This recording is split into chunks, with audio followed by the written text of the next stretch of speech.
Telugu audio Bible నిర్గమకాండము 26వ అధ్యాయము.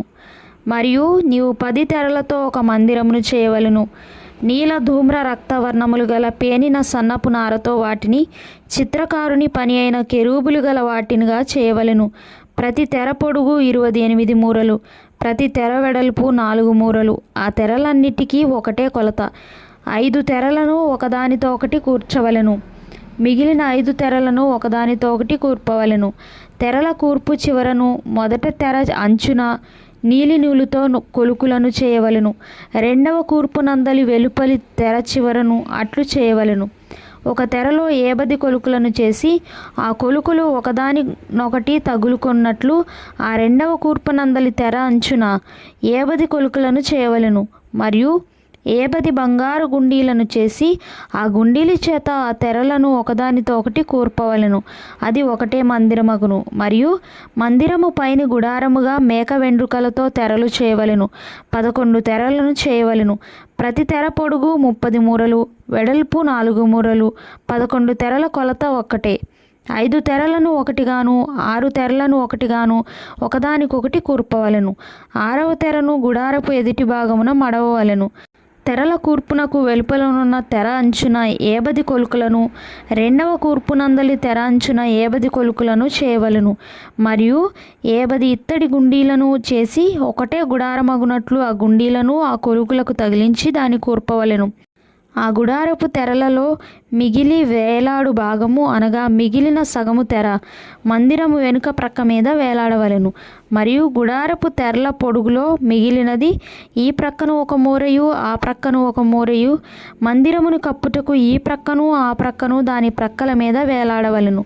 మరియు ఎర్ర రంగు వేసిన పొట్టేళ్ల తోళ్లతో పైకప్పును, దానికి మీదుగా సముద్రవచ్చల తోళ్లతో పైకప్పును చేయవలెను. మరియు మందిరమునకు తుమ్మకర్రతో నిలువు పలకలు చేయవలెను. పలక పొడుగు 10 మూరలు, పలక వెడల్పు 3.5 ఉండవలెను. ప్రతి పలకలో ఒకదానినొకటి సరి అయిన 2 కుర్చీలు ఉండవలెను. అట్లు మందిరపు పలకలన్నిటికీ చేసి పెట్టవలెను. 20 పలకలు కుడివైపున అనగా దక్షిణ దిక్కున మందిరమునకు పలకలను చేయవలెను.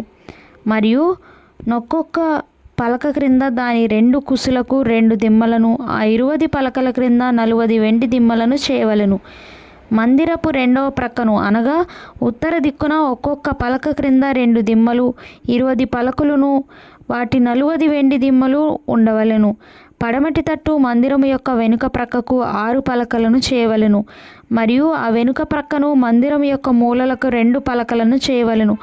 అవి అడుగున కూర్చబడి శిఖరమున మొదటి ఉంగరము దనుక ఒకదానితో ఒకటి అతికింపబడవలెను.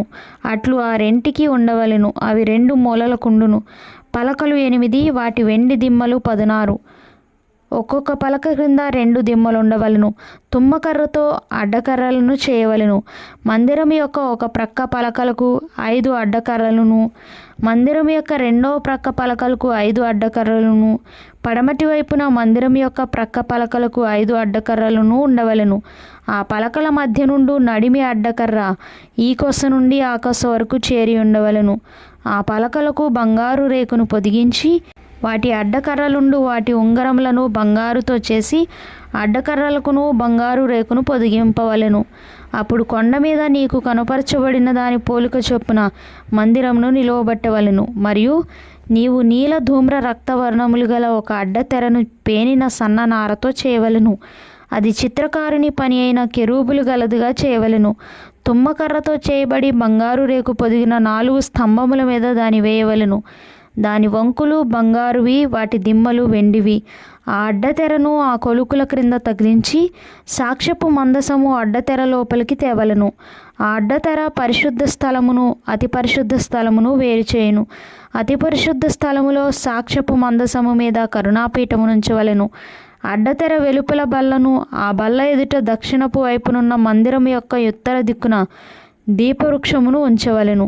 మరియు నీల ధూమ్ర రక్తవర్ణములు గల పేనిన సన్న నారతో చిత్రకారుని పని అయిన తెరను గుడారపు ద్వారమునకు చేయవలెను. ఆ తెరకు 5 స్తంభములను తుమ్మకర్రతో చేసి వాటికి బంగారు రేకు పొదిగింపవలెను. వాటి వంపులు బంగారువి. వాటికి 5 ఇత్తడి దిమ్మలు పోతపోయవలెను.